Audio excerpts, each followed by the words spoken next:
And I love the idea also that it will be a planned community. We lived in Ohio for 3 years, and we have lived in planned communities, and they're beautiful and they're well thought out and they accommodate everyone. So I know that this will be tastefully done. I've seen what Ivory and Woodbury have been able to do, and I have full confidence in their project. I do believe that process has been done reasonably and that everyone has had a chance to really weigh in on this. And I do think it was right for Woodbury and Ivory to lower the density on this project. Highland Drive is a commercial arterial street. It is busy and it's designed and it's zoned for this type of use. I don't think that you would find a developer outside of somebody that has ties to the community that would be willing to listen. They would basically put a plan in place and say, this is what we're building, take it or leave it. I feel like the Ivorys have really listened.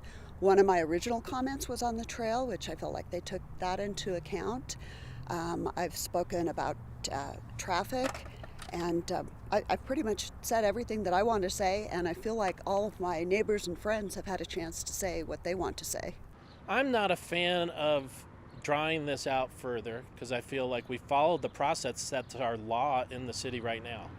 We put zoning laws in place, and when we became a city, we went through a big effort to do a master plan as a city. And you see that all across, clear down to like 6200 South North, the master plan for the city is gradually coming together. Well, we went through that process, and now we have developers that followed our zoning laws. They complied with our zoning laws. They went through all the process, and now we're going to put them through some other process. At some point, it has to stop, and people have to be able to rely on our laws that exist. I definitely felt that the process was fair and egalitarian. I had a chance to speak at one of the community hearings, and I heard a lot of other opinions too on both sides, and I thought it was great to be a part of that process. There were at least 20 meetings that I'm aware of. I thought it was fabulous how different groups came together and worked with Ivory Woodbury and were able to say, I don't like this, I don't like that, and there were plenty of adjustments made. And I think the process, it worked the way it's supposed to. And so when the referendum came up after a unanimous vote going forward with the project, I was really quite shocked, actually. We've got a unique opportunity here in Holladay.